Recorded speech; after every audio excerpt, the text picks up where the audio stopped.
Hey everyone, नमस्कार, good evening. आज इस वीडियो में हम जो हमारी बायोलॉजी की क्वेश्चन सीरीज है उसका 5th क्वेश्चन अटेम्प्ट करेंगे। और ध्यान दीजिए भाई, इस सीरीज में हम नीट में बायोलॉजी से जो क्वेश्चन पूछे जा सकते हैं उनकी प्रैक्टिस कर रहे हैं।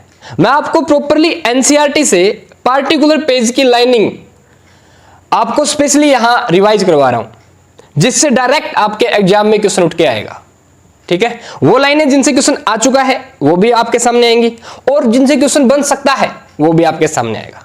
ठीक है, और इस वीडियो में हम स्पेशली हमारी +2 की बायोलॉजी का जो हमारा 5th क्वेश्चन है उसके अंदर जो हमारे जो +2 की बायोलॉजी है स्पेशली उसका 83 पेज वहां से हमने इन क्वेश्चंस को लिया है, जिनके अंदर मैं आपको स्पेशली कुछ क्रोमोसोमल थ्योरी ऑफ इनहेरिटेंस के बारे में बताऊंगा, टीएच मॉर्गन ने क्या रोक किया, उनका एक्सपेरिमेंटल मटेरियल क्या था, और सेंटीमॉर्गन क्या होती है, व्हाट इज सेंटीमॉर्गन, जो यूनिट होती है, जो जेनेटिक मैप की 1 यूनिट मैप होती है उसके बारे में आपको बताऊंगा।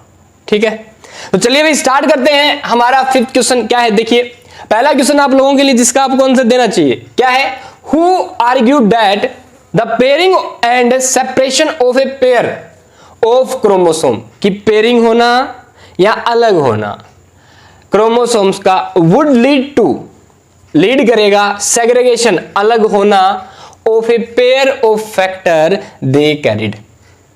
तो ये बात किसने आर्ग्यू की थी भाई बताइए। हु की जगह आपके लिए ऑप्शन भी सुन लीजिए, 3 साइंटिस्ट के नाम बताऊंगा मैं आपको यहां पे, एक तो बोवरी, एक सूटन, एक आपके Thomas Hunt Morgan, T H Morgan, 4 option दिए जाएंगे आपको। एक है अल्फ्रेड स्टर्टवेंट जो कि टीएच मॉर्गन के स्टूडेंट थे। ठीक है, 4 ऑप्शन है आपके पास। Who argued that the pairing and separation of a chromosomes, इसको मैं एक्सप्लेन कर देता हूं ये क्या कहना चाहते हैं, किसने दिया था, तब तक आप ऑप्शन चूज कर लीजिए या जल्दी से बायोलॉजी की जो +2 की बुक है निकाल लीजिए और 83 पेज पे इस क्वेश्चन को ढूंढ लीजिए। लेट्स फास्ट, जब तक मैं आपको समझाता हूं कि आप देख पाते हैं। चलिए भाई, ये कह रहा है कि आपके पास होमोलोगस पेयर का एक क्रोमोसोम है। सर होमोलोगस की बात नहीं की, मतलब पेयर ऑफ क्रोमोसोम से तो समझ जा कि ये आपका एक होमोलोगस पेयर है। ठीक है, एक क्रोमोसोम इनमें मदर से आया है, एक किससे आया है, फादर से। ठीक है भाई, मतलब इनका सेपरेशन होना, अगर ये अलग अलग हो जाएंगे, ठीक है, तो इनके ऊपर जो फैक्टर होगा, हमें पता है जीन क्रोमोसोम पे होते हैं। ठीक है, और मुझे पता है ये जो होमोलोगस क्रोमोसोम पे एक ही जीन के जो 2 फॉर्म होते हैं उन्हें हम एलील कहते हैं। ठीक है जी, बिल्कुल सही। तो बोले अगर ये क्रोमोसोम अलग अलग हो गए, मान लो ये क्रोमोसोम आपका अलग सेल में चला गया मियोसिस के दौरान, ये दूसरी सेल में चला गया, ठीक है, तो आपके जो फैक्टर है ना, इनके ऊपर जो जीन है ये भी अलग अलग जाएंगे। बिल्कुल भाई, यही थ्योरी थी कि अगर क्रोमोसोम अलग अलग होते हैं, सेग्रीगेट होते हैं, तो जो इन होमोलोगस क्रोमोसोम के ऊपर जो पेयर ऑफ फैक्टर है, एक ये और एक ये, 2 गए ना, 2 को हम पेयर कहते हैं, तो ये अलग अलग सेपरेट हो जाएंगे। सेपरेगेशन यानी segregation of pair of factor भी होगा जो ये रखते हैं क्रोमोसोम। बिल्कुल सही बात। इस बात को किसने बताया था, देख लीजिए, समझ में आई क्या। यानी बोला होमोलोगस क्रोमोसोम के ऊपर जीन्स है, जीन एक ही जीन के 2 फॉर्म को हम एलील कहते हैं। ठीक है, अब ये एलील अगर ये क्रोमोसोम अलग अलग सेल में चले जाएंगे, मान लीजिए क्रोमोसोम एक कमरे में चला गया, ये क्रोमोसोम दूसरे कमरे में चला गया, तो क्या इनके ऊपर जो फैक्टर है वो भी अलग अलग कमरे में चले जाएंगे क्या? जी सर, बिल्कुल चले जाएंगे बेटा। ठीक है, तो बताइए भाई किसने किया था, आपके सामने 4 नाम है, ये किसने बताया था भाई, ये बताया था बोवरी एंड सूटन, दोनों ने मिलके। Boveri and Sutton argued that the pairing and separation, यानी चाहे होमोलोगस आपके ये जो क्रोमोसोम है पेयर में आए या सेपरेट हो जाए, बताओ आप लोगों के लिए क्वेश्चन है, पेयर में कब आएंगे होमोलोगस क्रोमोसोम और कब होमोलोगस क्रोमोसोम सेपरेट होंगे, वो प्रोसेस बताइएगा, आप कमेंट करनी है बेटा आपको। ठीक है, यहीं से आएगा नीट में। ठीक है, अच्छे से समझ लेना इन क्वेश्चंस को। चलिए, बोवरी एंड सूटन ने कहा था कि pairing and separation of a pair of chromosome, ध्यान रखना एक पेयर क्रोमोसोम, ये दोनों होमोलोगस क्रोमोसोम एक पेयर बना रहे हैं। ठीक है, okay sir, would lead to the segregation, अलग होना ऑफ पेयर ऑफ फैक्टर। देख लो, ये फैक्टर एक, ये फैक्टर है, मान लो ये कैपिटल, ये मान लो टाल जीन है, कैपिटल टी को इंडिकेट करेगा, ये आपका स्मॉल टी। ठीक है, तो ये अलग जाएगा इस क्रोमोसोम के साथ, ये जाएगा इस क्रोमोसोम के साथ। ये बात किसने बताई थी, बोवरी एंड सूटन ने। समझ में आ गया। सर मैंने पढ़ भी लिया, क्या बात है, बहुत बढ़िया भाई, डायरेक्ट क्वेश्चन आएंगे यहाँ से। अगला क्वेश्चन आपके लिए नेक्स्ट इसी पेज पे है, जल्दी से बताओ। Who United the knowledge of chromosomal segregation? Chromosomal segregation का नॉलेज किसने इकट्ठा किया? ठीक है, विद मेंडेलियन, जो हमारे ग्रेगर जॉन मेंडल है, जिन्होंने पी के ऊपर 1856 से 1863 में वर्क किया था। 14 आपके कंट्रास्टिंग ट्रेट लिए थे, 7 करैक्टर लिए थे, जिन्होंने सबसे पहले आपकी प्योर लाइन ली, उनके अंदर क्रॉसिंग करवाई, फिर उनकी सेल्फिंग करवाई, F1 F2 जनरेशन ली, डोमिनेंस का ला दिया, सेग्रीगेशन का ला दिया, इंडिपेंडेंट असॉर्टमेंट का ला दिया, वही मेंडल, उनके प्रिंसिपल। समझ रहे हो क्या? नीट के लिए रिवीजन कर रहे हैं हम। And call it as chromosomal theory of inheritance. ये किसने बताया था? जल्दी से आंसर दो भाई, बिना किताब में देखे, बुक में मत देखना। सर मैं तो बहुत इंटेलिजेंट हूं सर, बुक का इस्तेमाल ऐसे नहीं करता। देख बता दो, आंसर दे जल्दी से। देखते हैं आप में सबसे तेज कौन, जल्दी से आंसर दीजिए भाई, हरिए फास्ट। आपके पास 3 सेकेंड है। 1 and 2 एंड आंसर इज 3 की बात आती तो आप है ना चले जाया करो इसके साथ। समझ रहे हो क्या? जी सर समझ में आ गया। सुटन ने बताई दे भाई, सुटन ने यूनाइटेड किया नॉलेज ऑफ क्रोमोसोम के सिग्रेगेशन का मेंडेलियन प्रिंसिपल के साथ, और इसको क्रोमोसोमल थ्योरी ऑफ इनहेरिटेंस पुकारा। ठीक है भाई, दिया भाई, क्रोमोसोमल थ्योरी ऑफ इनहेरिटेंस है। ठीक है, हो गया खत्म। इसका अंदर क्या आएगा भाई? सुटन। ठीक है, ये क्लियर कट लाइनिंग आपकी एनसीईआरटी की है, समझ लीजिए बस इनको। ठीक है, आगे हम सेंटीमॉर्गन बताऊंगा मैं आपको, जिससे डेफिनेटली क्वेश्चन आया हुआ है। लिंकेज के बारे में डिस्कशन करेंगे, उससे पहले जिन्होंने लिंकेज के बारे में बताया उनका पता कर लेते हैं। तो लिंकेज के बारे में किसने बताया था? हमारे थॉमस हंट मॉर्गन जी ने। आप लोगों के लिए क्वेश्चन है, बताइए इनका एक्सपेरिमेंटल मटेरियल क्या था? अरे ये फास्ट बना, मैं बता दूंगा, जल्दी से बताओ। कौन था भाई? ड्रोसोफिला मेलानोगैस्टर। ये आपकी एक फ्रूट फ्लाई है। क्या एक फ्रूट फ्लाई? ड्रोसोफिला मेलानोगैस्टर। बहुत अच्छी बात है, इन्होंने 6 से 7 से 8 करीब 8 के आसपास नोबेल प्राइज दिलवाए हैं ड्रोसोफिला मेलानोगैस्टर ने। ये आपकी एक फ्रूट फ्लाई है। ठीक है भाई, क्या है ये? एक फ्रूट फ्लाई। तो आपके जो Thomas and Morgan, T H Morgan है, इनका एक्सपेरिमेंटल मटेरियल था फ्रूट फ्लाई, ड्रोसोफिला मेलानोगैस्टर। भाई पूछते हैं, जैसे मटर के लिए पूछते हैं ना, क्यों चुना मेंडल ने मटर के पौधे को, ऐसे ही टीएच मॉर्गन ने इनको क्यों चुना? खास बात सुनिए। एक तो इनका पालन पोषण करना बड़ा आसान है, बनाना पे आसानी से चलेंगे, बनाना खाएंगी और बच्चे बनाएंगे, अपना लाइफ साइकिल कंप्लीट कर लेंगे। तो आप लोगों के लिए क्वेश्चन सुनो, बताओ फ्रूट फ्लाई ड्रोसोफिला मेलानोगैस्टर में कितने क्रोमोसोम होते हैं? ये आप कमेंट करेंगे। ठीक है सर, अब मैं आपको बताता हूं इसका लाइफ स्पैन कितना होता है। लाइफ स्पैन इसका 1 मंथ होता है। पर आप लोगों से क्वेश्चन है, इसका लाइफ साइकिल कितना होता है? जल्दी से बताइए। देखिए आपकी जान ऐसी हो जाएंगी अगर आप ये बता देंगे लाइफ साइकिल, रिपीट कर बोल दो सर लाइफ साइकिल होता है इसका 102 मंथ, 103 वीक, ऐसा कुछ भी, वटएवर भी सर, 15 दिन, 20 दिन, 25 दिन, 30 दिन में तो गायब हो जाती है ये। जन्म देने के बाद लाइफ स्पैन कितना है? 1 मंथ। फ्रूट फ्लाई एक्सपायर हो जाती है। ठीक है, तो बताइए इसका लाइफ साइकिल मतलब कितना है? क्या मतलब होता है? बचपन, जन्म ले लिया इसने, ठीक है, अब कभी नए बच्चे बना देगी, कभी रिप्रोडक्शन कर लेगी, वो समय कितना होता है भाई? 2 वीक के आसपास। कितना? 2 वीक्स। तो 2 वीक्स के अंदर अंदर यानी 14-15 डेज के आसपास ये क्या भाई बच्चे पैदा कर देती है। बहुत सारे बच्चे प्रोड्यूस करती है, large number of progeny produce करती है। कौन? ड्रोसोफिला मेलानोगैस्टर। ठीक है सर, लाइफ साइकिल इसका 2 वीक्स का होता है। ठीक है, 1 मंथ इसका लाइफ स्पैन होता है, ध्यान रखना। और इसके अंदर क्रोमोसोम कितने होते हैं? 8 क्रोमोसोम होते हैं, 4 पेयर क्रोमोसोम होते हैं सर इसके अंदर, 8। नोबेल प्राइज दिला चुकी है सर 8, तो ये क्लियर है क्या? बिल्कुल, आप भी ले सकते हैं। खास बात क्या है बोले, इसमें मेल और फीमेल को आप आसानी से डिस्टिंग्विश कर सकते हो ड्रोसोफिला मेलानोगैस्टर में। बताइए ड्रोसोफिला मेलानोगैस्टर में मेल का साइज बड़ा होता है या फीमेल का? इस क्वेश्चन को आप कमेंट करेंगे आंसर को। क्या बताइए जरा, ड्रोसोफिला में मेल बड़ा होता है साइज में या फीमेल? हाँ, दोनों में से भाई साइज इक्वल नहीं होता, ये मैं आपको बता देता हूँ। आसानी से डिस्टिंग्विश कर लेते हैं मेल को फीमेल से कि ये ड्रोसोफिला मेल है और ये ड्रोसोफिला फीमेल है। तो चलिए आगे। तो जो हमारे टीएच मॉर्गन है, इन्होंने ड्रोसोफिला मेलानोगैस्टर पे स्टडी की थी। ठीक है, और खास बात वही जो ड्रोसोफिला मेलानोगैस्टर है ना, इसमें बहुत सारे कैरेक्टर्स है। फॉर एग्जाम्पल टीएच मॉर्गन जी ने क्या किया, येलो बॉडी की जो ड्रोसोफिला है और जिसके पास व्हाइट आई है, इसका क्रॉस करवाया था ब्राउन बॉडी की रेड आइड ड्रोसोफिला के साथ। अब भाई टीएच मॉर्गन ने किस किस का क्रॉस करवाया पूछ लेते हैं, डायरेक्ट एनसीईआरटी स्टेटमेंट है, पढ़ लो। येलो बॉडी पहचानने के लिए देखिए वाई डब्ल्यू, WXYZABCD, तो WXYWXYZ। और ये XX क्या कर रहे हो सर बीच में? भाई टीएच मॉर्गन जी ने जो इनका क्रोमोसोम का इनका करवाया था ना, बोला इनके जीन जो व्हाइट हाइट को डिसाइड करता है वो जीन, जो येलो बॉडी बताता है वो जीन, बोला एक्स क्रोमोसोम पे है। ये बड़ा अच्छी बात है। डब्ल्यू एक्स क्रोमोसोम पे है, वाई येलो बॉडी का जीन और व्हाइट हाइट का जीन। ठीक है, सेम टू सेम भाई ब्राउन बॉडी का याद रखना तरीका बीआर से याद कर लो। ब्राउन बॉडी के साथ रेड आइड है, बड़ा आसान। तो तू पहली बार आंसर करेगा ना, एनडीए में बहुत सारे क्वेश्चन पूछेंगे बार बार इसी से। ठीक है, बिल्कुल हिंट है, क्लियर कट है, लिख लेना अपनी एनसीईआरटी में। वाई डब्ल्यू एक्स क्रोमोसोम में जीन है जो करेक्टर डिसाइड कर रहे हैं आई का और बॉडी के कलर का। तो ब्राउन बॉडी रेड आई, बीआर से याद करेगा, ब्राउन बॉडी हो जाएगी, रेड कलर आई हो जाएगी। ठीक है, करवाया भी क्वेश्चन उन्होंने। क्या देखा मेंडल ने? मेंडल बोला कि जो पेरेंटल पेरेंट्स के करेक्टर है वो ज्यादा है नॉन पेरेंटल करेक्टर की बजाय। अब ये क्या होता है भाई? मेंडल ने इनके साथ क्रॉस करवा के ड्रोसोफिला में ये बता दिया कि ड्रोसोफिला के अंदर पेरेंटल करेक्टर ज्यादा है इसकी बजाय नॉन पेरेंटल करेक्टर।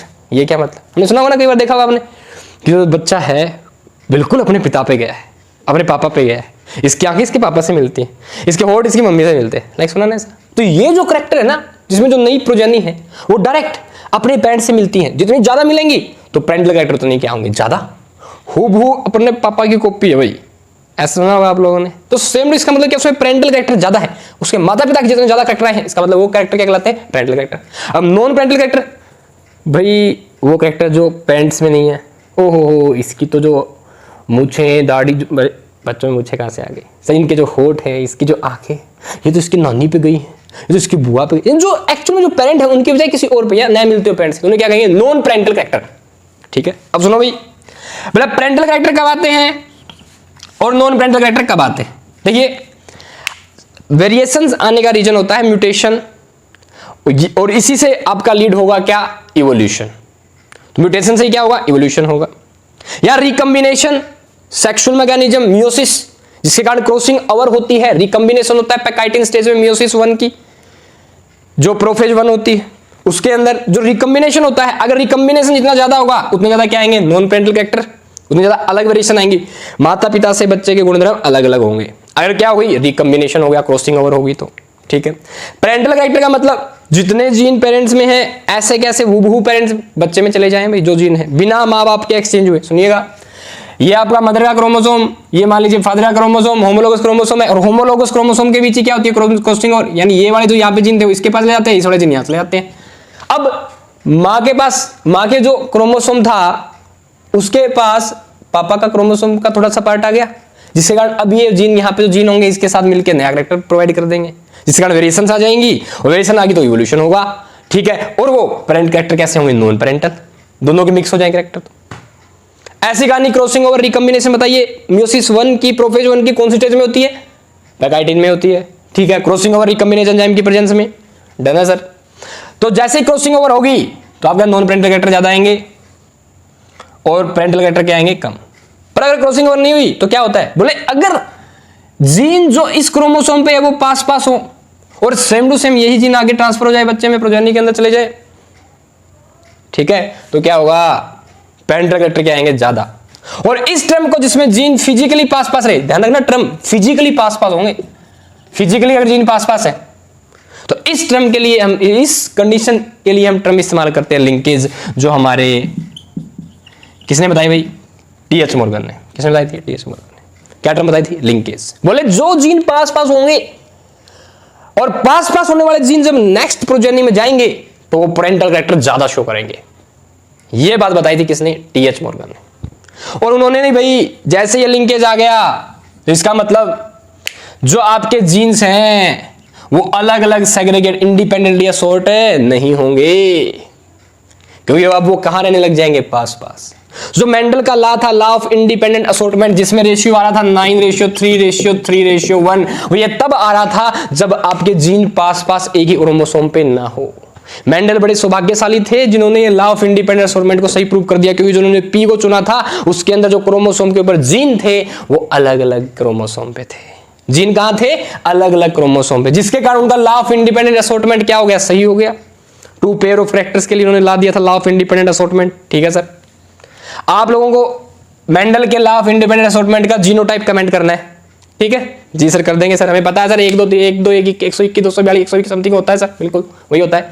तो 9:3:3:1 जो मेंडल के लॉ ऑफ इंडिपेंडेंट असॉर्टमेंट का क्या था, फिनोटाइप का रेशियो था, वो अब इस डाई हाइब्रिड क्रॉस जिसमें दो कैरेक्टर ले रखे हैं थॉमस एंड के मॉर्गन के, इस डाई हाइब्रिड क्रॉस में फेल हो गया भाई, अप्लाई नहीं हुआ यहाँ पे। मतलब क्यों अप्लाई नहीं हुआ, मतलब ये वाले जो जीन थे ये एक ही क्रोमोसोम पे पास पास से लिंक्ड थे और ऐसे कैसे चले गए, न कि इंडिपेंडेंटली असॉर्ट हुए, अलग अलग गए हैं। समझ रहे हो क्या? मान लीजिए जैसे ये वाला क्रोमोसोम है, इसमें एक ही जीन था मेंडल के, इसमें पर जो उन्होंने ड्रोसोफिला मेलानोगास्टर में येलो बॉडीड व्हाइट आइड के साथ करवाया ना, इसमें दोनों जीन एक ही क्रोमोसोम पे है। मेंडल वाले में क्या था, एक जीन इस क्रोमोसोम पे है, अगला जीन इस क्रोमोसोम पे। मेंडल की कहानी थी भाई, थोड़ा समझ लो मेंडल की कहानी।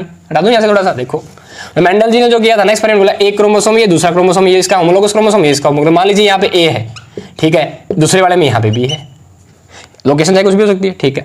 जो आपके थॉमस एंड मॉर्गन ने करवाया इनमें क्या था, ड्रोसोफिला के अंदर बोले यहाँ पे ए है, ठीक है, यहाँ पे बी है, इसमें यहाँ पे ए है, यहाँ पे बी है। ये कहानी थी किसकी, दो बार दिखा दी मैंने, ठीक है। ये कहानी थी किसकी भाई, मेंडल की। ए अलग क्रोमोसोम में था, बी अलग क्रोमोसोम में था, ठीक है। तो ये वाला आसानी से किसी भी अंदर जा सकते थे, ठीक है, अलग अलग जा सकते थे, इंडिपेंडेंटली असॉर्ट हो सकते थे। असॉर्ट मतलब अलग अलग जाना, पर ये वाले दोनों भाई कति पास पास है कि क्रोमोसोम पे, ये क्रोमोसोम जिस सेल में जाएगा तो दोनों जीन उसी में जाएंगे। बिल्कुल सर, यही तो क्या है लिंकेज। आगे लिंकेज के बारे में अच्छे से समझाऊंगा, वीडियो देखता रहे, ठीक है सर। तो जो भाई आपका पेरेंटल कैरेक्टर था, लिंकेज के कारण ज्यादा आया अकॉर्डिंग टू टीएच मॉर्गन, और जो आपका लॉ ऑफ इंडिपेंडेंट असॉर्टमेंट था उसके लिंकेज क्या हो गई भाई, एक्सेप्शन। तो टीएच मॉर्गन ने ड्रोसोफिला मेलानोगास्टर को एज एक्सपेरिमेंटल मटेरियल रखते हुए प्रूव कर दिया। जब बात, क्या बात है सर, ध्यान दीजिए भाई, येलो बॉडी व्हाइट आई भाई, एक्स डब्ल्यू एक्स क्रोमोसोम में ध्यान रखना, B R brown eye body red eye वाले के साथ करवाया था, ठीक है। अगली कहानी सुनो, मतलब व्हाइट आई के साथ और येलो बॉडी का जीन ना, इसकी रिकॉम्बिनेशन कितनी थी ये बताइए। अब हम कहानी सुनो करेंगे भाई, रिकॉम्बिनेशन, लिंकेज, सेंटीमॉर्गन की कहानी, क्रॉसिंग ओवर की भी साथ में। तो आई थिंक भाई ऊपर वाला क्लियर हो चुका है। एक बार अगर आप स्क्रीनशॉट लेना चाहे तो ले सकते हैं, ले लीजिए, हो गया सर। चलिए भाई इस कहानी को थोड़ा समझेंगे, बहुत अच्छी कहानी है। क्वेश्चन पूछते हैं भाई यहाँ से, सुनिए क्या क्वेश्चन है।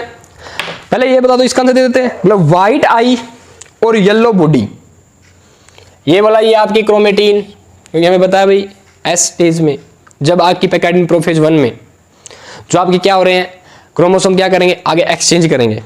तो उससे पहले क्रोमेटिन भी होता है प्रोफेज 1 के अंदर, प्रोफेज तक आपका एस फेज में क्या होता है, रिप्लिकेशन होता है। तो क्या होती है, क्रोमेटिन होती है, ठीक है।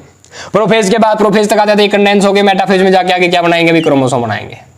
कभी रिवीजन इतने में लगाऊं क्या है, क्रोमेटिन, और यहाँ क्रोमोसोम के ऊपर क्या है, जीन है। मतलब ये जीन मान लीजिए भाई, ये वाला आपका ए जीन है, बी, और ये क्या आपका सी, ठीक है। सुनिए कहानी, एक ही क्रोमोसोम एक क्रोमेटिन है, समझ लो। मतलब ये जीन अगर एक साथ रह गए और किसी आगे एक ही सेल में चले गए तो इन्हें हम कहेंगे लिंक्ड जीन, और इस फिनोमेना कहेंगे क्या भाई, लिंक्ड जीन कहेंगे इनको, और इस फिनोमेना कहेंगे लिंकेज। ठीक है सर। अब अगर यही जीन आपके अलग अलग चले गए तो हम कहेंगे भाई लिंकेज नहीं है, इंडिपेंडेंट असॉर्टमेंट है। क्या है, इंडिपेंडेंट असॉर्टमेंट। अगर इंडिपेंडेंट असॉर्टमेंट है तो सीधी सी बात है लिंकेज बहुत कम है, लिंकेज नहीं होगी, ठीक है। अब सुनिए भाई, लिंकेज के परिणाम स्वरूप जो कैरेक्टर आएंगे वो ज्यादा क्या आएंगे, पेरेंटल कैरेक्टर ज्यादा होंगे, पर इंडिपेंडेंट असॉर्टमेंट के कारण क्या होंगे, नॉन पेरेंटल कैरेक्टर ज्यादा होंगे, ठीक है सर। अब एक और कहानी सुनिए। बोले तो सर आपने लिंकेज बता दी, अब ये जो क्रॉसिंग और रिकॉम्बिनेशन का क्या चक्कर है, सुनिए भाई। बोले अगर दो जीन पास पास हो तो वो लिंकेज ज्यादा शो करेंगे, पर अगर दो जीन दूर दूर हो तो वो रिकॉम्बिनेशन ज्यादा शो करेंगे। मतलब ज्यादा दूर दूर तक रहे तो इनमें क्या होगा, रिकॉम्बिनेशन का मतलब है ये किसी दूसरे क्रोमोसोम के साथ एक्सचेंज हो जाएंगे, क्रॉस ओवर। मान लीजिए एक ए जीन यहाँ है, दूसरा ए स्मॉल ए जीन यहाँ है, ये अलग क्रोमोसोम होमोलोगस क्रोमोसोम, ये दूसरा होमोलोगस, एक ही होमोलोगस पेयर के क्रोमोसोम है, ठीक है। ये मदर से है, मान लो ये फादर से है, 23 पेयर होते हैं ना, उनमें से एक पेयर ले लिया। मतलब क्या, अगर जीन्स के बीच मान लो ये बी है ये स्मॉल बी, अगर जीन्स के बीच डिस्टेंस ज्यादा होगी, जीन्स के बीच डिस्टेंस ज्यादा होगी तो रिकॉम्बिनेशन क्या होगा, ज्यादा, क्रॉसिंग ओवर भी क्या होगी, ज्यादा। सुनिए भाई क्या कहानी है रिकॉम्बिनेशन को लेके। बोला सबसे पहले मैं आपको बता रहा हूं जीन मैप क्या होता है। बोला जीन मैप हमें जीन्स की लोकेशन बताता है क्रोमोसोम या क्रोमेटिन के ऊपर जीन्स की लोकेशन को जो मैप बताता है उसे हम कहते हैं जीन मैप। क्या बात है। और हम यहां पे वन मैप यूनिट का इस्तेमाल करते हैं, जो यूनिट हमें एक क्रोमोसोम के ऊपर जीन्स के बारे में बताए, कितनी दूर है जीन्स एक दूसरे से, उन्हें हम कहते हैं one map unit. That is what, centimorgan. वही क्या आपकी सेंटीमोर्गन यूनिट।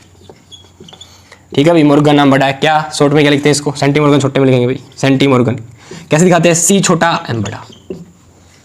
ठीक है, this is one map unit. One centimorgan is one map unit होती है।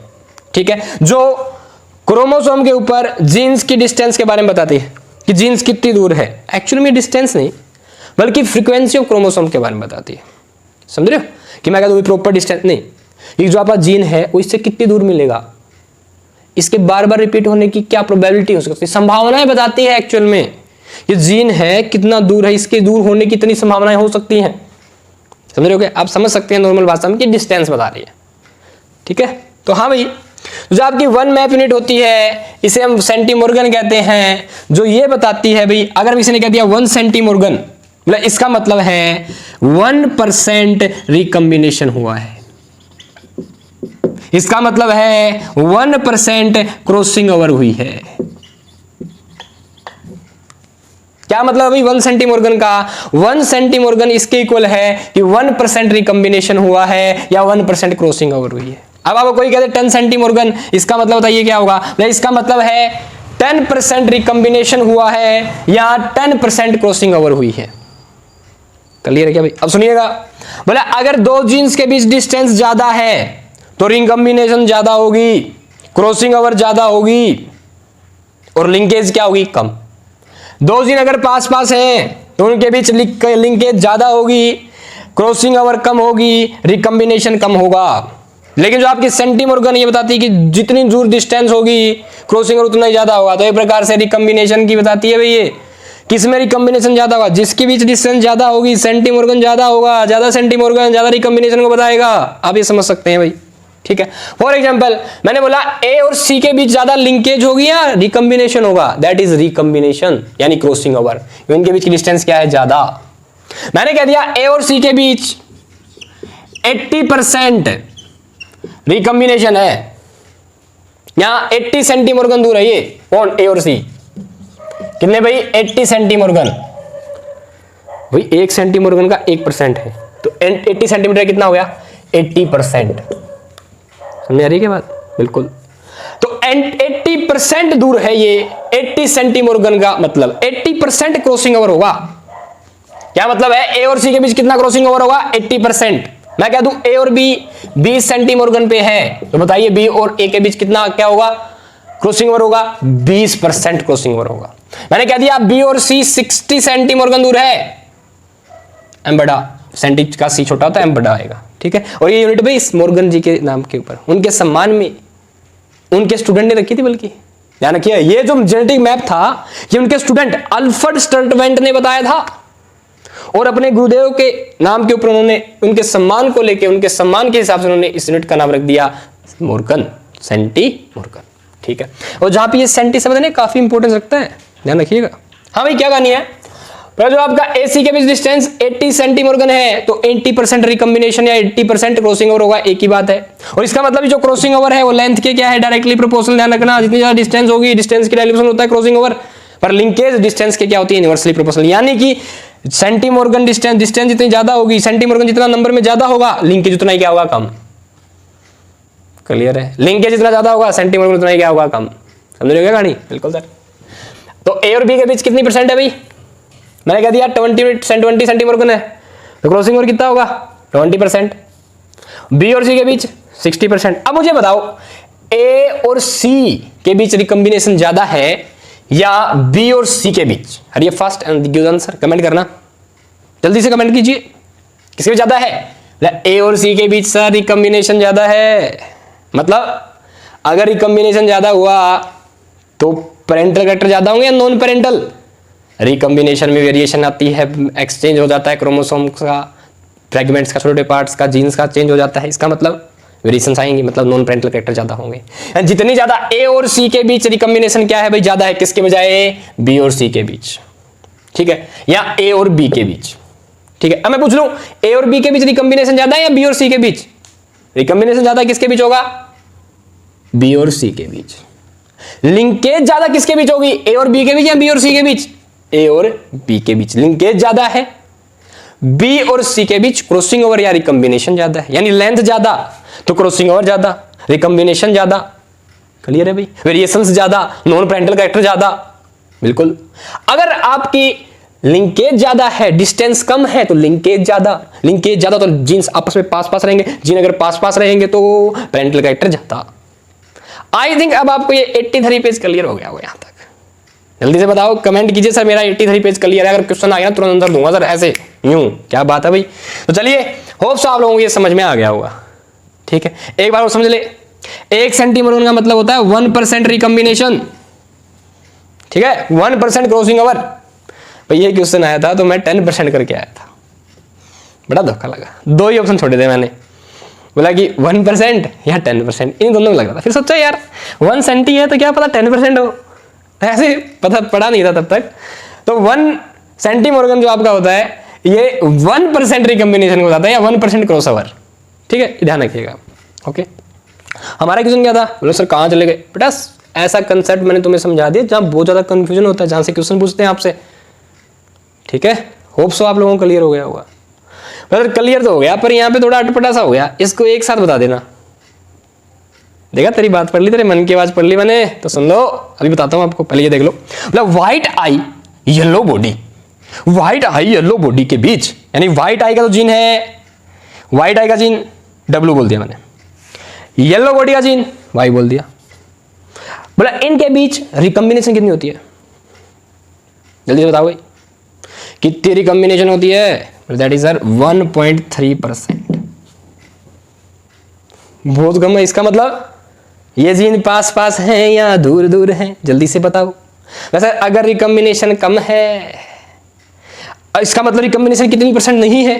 बताओ, 100 में से घटा दो, परसेंट का मतलब 100 में से घटाओ, कितना बचा? 98.7%, यानी 98.7% नॉन रिकॉम्बिनेशन है। ठीक है, इसका मतलब सर 1.3% रिकॉम्बिनेशन है, 1.3% क्रॉसिंग ओवर है। दूसरी तरफ है सर 98.7% नॉन रिकॉम्बिनेशन, और 98.7% नॉन रिकॉम्बिनेशन है तो 98.7 नॉन क्रॉसिंग ओवर, यानी क्रॉसिंग ओवर नहीं होगी, बहुत कम क्रॉसिंग ओवर हो रही है। इसका मतलब डिस्टेंस बहुत कम है, और डिस्टेंस बहुत कम है तो जीन्स पास पास है। अगर जीन्स पास पास है तो लिंकेज होगी बिल्कुल। तो पैरेंटल कैरेक्टर लिंकेज में क्या होते हैं? ज्यादा होते हैं। तो किसमें ज्यादा होगा भी? इसमें क्या होगा? लिंकेज। पैरेंटल कैरेक्टर ज्यादा होंगे किससे? नॉन पैरेंटल से। समझ में आ गया पैरेंटल और नॉन पैरेंटल का मतलब? मेरा बच्चा है और मेरे से कितना मैच कर रहा है? हूबहू मेरे जैसा है, बिल्कुल पैरेंटल कैरेक्टर है भाई। मेरे से मैच नहीं कर रहा है, थोड़ा थोड़ा मैच कर रहा है, 50% मैच कर रहा है, 50% मम्मी पे गया, 50% मेरे पे गया। समझ रहे हो? तो क्या होगा? जो आपकी रिकॉम्बिनेशन है वो कितनी होगी? पैरेंटल कैरेक्टर इक्वल इक्वल होगा। ठीक है, मान लो 60%, अब तो मम्मी पे भी गया मेरे पे भी गया तो कंप्लीट हो गया ना। तो पूरी पूरी क्या होगी? लिंकेज होगी। तो पैरेंटल कैरेक्टर ज्यादा हो गए, दोनों पैरेंट के काउंट होंगे, ये भी ध्यान रखना।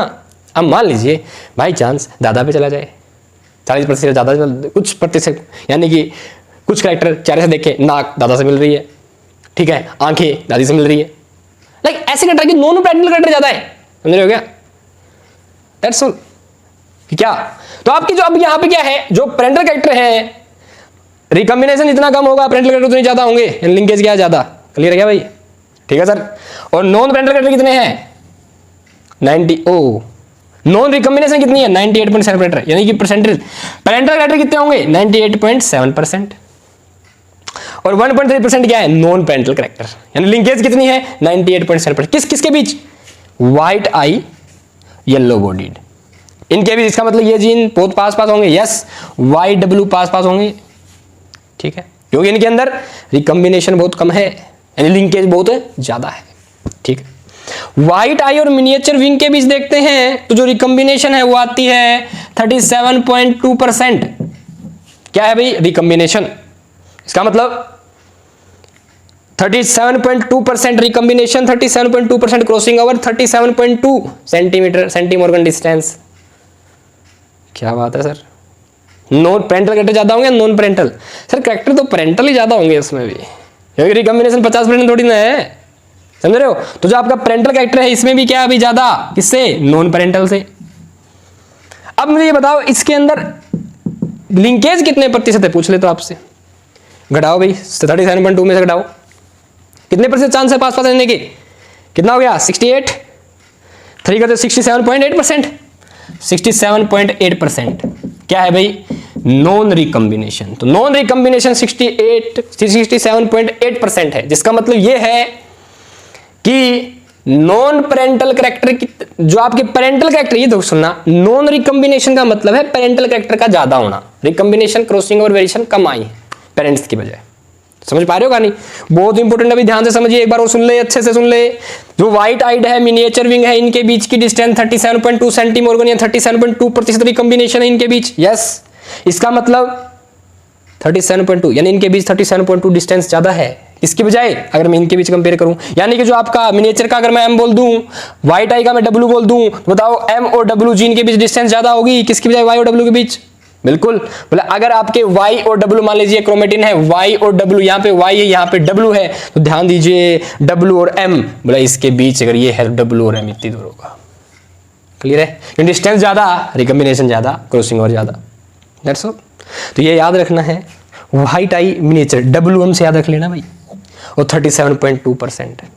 व्हाइट आई मिनिएचर विंग के बीच रिकम्बिनेशन ज्यादा 37.2% होती है, और व्हाइट और येलो WXY के बीच 1.3% रिकम्बिनेशन होती है। ठीक है भाई, अगला क्वेश्चन देखिए क्या है, इनको एक बार और शॉर्ट में बताऊंगा, अभी देख लेते हैं। अगला क्वेश्चन कर ले, लास्ट क्वेश्चन है जो, हु यूज फ्रीक्वेंसी और रिकम्बिनेशन बिटवीन जीन पेयर। यही तो है फ्रीक्वेंसी और रिकम्बिनेशन, कितने प्रतिशत रिकम्बाइन हो रहे हैं, किसने यूज किया था, थॉमस एंड जी के स्टूडेंट अल्फ्रेड स्टर्टवेंट, STURTVENT स्टर्टवेंट ने यूज किया था भाई। क्या फ्रीक्वेंसी और रिकम्बिनेशन किसने बताई थी, अल्फ्रेड स्टर्टवेंट ने। डायरेक्ट क्वेश्चन पूछा जाता है बिटवीन क्रोमोसोम्स के ऊपर जीन्स के बीच। ठीक है, अब सुनिए भाई, मैं आपको बता रहा हूं सेंटीमोर्गन, और इसको भी जस्ट एक लाइन में, इस लाइन में बता दूंगा, और फिर आप 83 को एक बार दोबारा पढ़ लेना, आपका जो क्रोमोसोम लिंकेज का क्वेश्चन है काफी अच्छे से हो जाएगा। ठीक है, सुनिए भाई क्या बात है, बोला 1 सेंटीमोर्गन यूनिट है इक्वल होगी 1% क्रॉसओवर के या रिकम्बिनेशन के, क्रॉसओवर या रिकम्बिनेशन के। ठीक है, ये दो जीन आपस में कितने कितने पास होंगे, रिकम्बिनेशन कितने कितने में ज्यादा, कितने कितने दूर होंगे, एक से यही बता रहे। ध्यान दीजिए, 1 सेंटीमोर्गन 1% रिकम्बिनेशन है, इसका मतलब जीन पास पास है। 2% रिकम्बिनेशन होगा, यानी रिकम्बिनेशन कम हो रहा है ना, तो जीन पास पास होंगे। ठीक है सर, अब सुनिए भाई, बोला अगर क्रॉसिंग ओवर रिकम्बिनेशन ज्यादा है, रिकम्बिनेशन ज्यादा है, इसका मतलब क्रॉसिंग ओवर भी ज्यादा होगी। मतलब क्रॉसिंग ओवर ज्यादा होगी तो जीन का एक्सचेंज भी ज्यादा होगा, तो वेरिएशंस भी ज्यादा आएंगी। अगर वेरिएशन ज्यादा आएंगी तो पेरेंट से बच्चा नहीं मिलेगा, तो नॉन पेरेंटल कैरेक्टर ज्यादा होंगे। अगर नॉन पेरेंटल कैरेक्टर ज्यादा हुए हैं तो क्या भाई, सीधी सी बात है, प्रोजेनी में वेरिएशन होगी। अब इसका मतलब नॉन पेरेंटल कैरेक्टर ज्यादा हुए तो ध्यान रखना, जीन है आपस में क्या होंगे, दूर दूर, जीन क्या होंगे, दूर दूर। ठीक है, डिस्टेंस क्या होगी, ज्यादा, जीन्स के बीच की डिस्टेंस क्या होगी भाई, ज्यादा। अब जीन के बीच की डिस्टेंस अगर कम है तो लिंकेज क्या होगा, 1% ही है, 1 सेंटीमोर्गन ही है, तो इसका मतलब जीन पास पास है, जीन पास पास है तो इसका मतलब क्या है, लिंकेज। बोले अगर लिंकेज है, जीन पास पास है, आपके जीन पास पास है तो लिंकेज ज्यादा है, इसका मतलब पेरेंट्स जैसे कैरेक्टर ज्यादा आएंगे, क्रॉसिंग ओवर कम होगी, पेरेंटल कैरेक्टर क्या होंगे, ज्यादा होंगे। ठीक है, यानी कि नॉन पेरेंटल कैरेक्टर क्या होंगे, आपके कम होंगे, यानी कि रिकम्बिनेशन क्या होगा, आपका कम होगा, क्रॉसिंग ओवर क्या होगी, आपकी कम होगी। ये वाली बातें हैं भाई। ठीक है, अब सुनिएगा, तो जो आपका क्रॉसिंग ओवर है, और एक और बात, डिस्टेंस के क्या होता है, crossing over directly proportional, distance जितनी ज्यादा होगी, लेंथ क्रोमोसोम्स के बीच जितनी, जीन्स के बीच जितनी ज्यादा होगी, क्रोमोसोम के ऊपर जीन होते हैं, जीन्स के बीच डिस्टेंस जितनी ज्यादा होगी, क्रॉसिंग ओवर या रिकम्बिनेशन उतना ही ज्यादा होगा। क्लियर है क्या? और अगर डिस्टेंस इतनी कम होगी, जैसे 1 सेंटीमीटर कम डिस्टेंस है, किसकी बजाय 10 सेंटीमीटर की बजाय बात करूं मैं, तो किस में रिकम्बिनेशन ज्यादा होगी, जल्दी से कमेंट करो। 10 सेंटीमीटर में या 1 सेंटीमीटर में डिस्टेंस ज्यादा बतानी है आपको। जीन्स के बीच मैंने कह दिया, एक आपका ए जीन है, एक आपका बी जीन है, इनके बीच डिस्टेंस है 10 सेंटीमोर्गन। मतलब बी और सी के बीच डिस्टेंस है 1 सेंटीमोर्गन। आपको बतानी है किसके बीच रिकम्बिनेशन ज्यादा होगी, रिकम्बिनेशन ज्यादा बतानी है किस किस के बीच होगी। ये तीन सामने आपके, भैया रिकम्बिनेशन किस किस के बीच, रिकम्बिनेशन मैक्सिमम किस में होगी, इस केस में मैक्सिमम रिकम्बिनेशन बताइए किस में होगी, कमेंट कीजिएगा। पेयरिंग में करना, जैसे ए बी के बीच, बी सी के बीच, सी ए के बीच, समझ रहे हो, बी सी के बीच। दिस इज द ऑप्शन, या all of the both same है सारे सारे। All of the above same है, सारे सारे क्या है भाई, या ऑल सभी हो सकते हैं। फोर्थ ऑप्शन है क्या, ऑल ऑफ द अबव। ठीक है, तो ये था अबाउट सेंटीमॉर्गन, रिकॉम्बिनेशन, लिंकेज, और जो हमारे यूनिट में है स्पेशली 83 पेज पे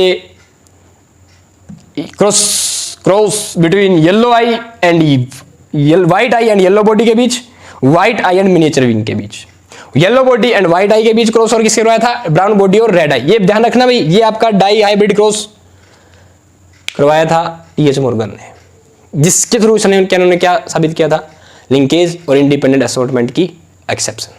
ठीक है, तो ये था भाई अबाउट दिस टॉपिक जो आपके 83 पेज पे है। ठीक है, होप सो भाई ये आपको अच्छे से समझ में आया होगा। अगर आपको वन मैप यूनिट, सेंटीमॉर्गन या फ्रीक्वेंसी और रिकॉम्बिनेशन क्रॉसिंग ओवर में अब भी कोई डाउट है तो आप कमेंट कर दीजिएगा। ठीक है, अब भाई अगर आपको वीडियो अच्छी लगी है, सच में समझ में आया, आपको पता चला है सर आपने सच में अच्छा समझाया, तो वीडियो को लाइक कीजिए, हमारे चैनल को सब्सक्राइब कीजिए और वीडियो अपने दोस्तों के पास भी शेयर कीजिए। और ध्यान दीजिए भाई, अच्छे से पढ़िए। जो हमारी बायोलॉजी की जो क्वेश्चंस की सीरीज है, इसमें हम अब वही क्वेश्चन अटेम्प्ट करेंगे जिनके मैक्सिमम चांस हैं नीट 2022 जो कि 17 जुलाई को होने जा रहा है उसके अंदर आने के। तो होप सो भाई आप लोग काफ़ी अच्छी प्रिपरेशन कर रहे हैं अपने लक्ष्य को प्राप्त करने के लिए। अच्छे से पढ़ते रहिए, हंसते रहिए, मुस्कुराते रहिए, बस अच्छे से पढ़िए, किसी प्रकार की टेंशन मत लीजिए। All the very very best. जय माता दी।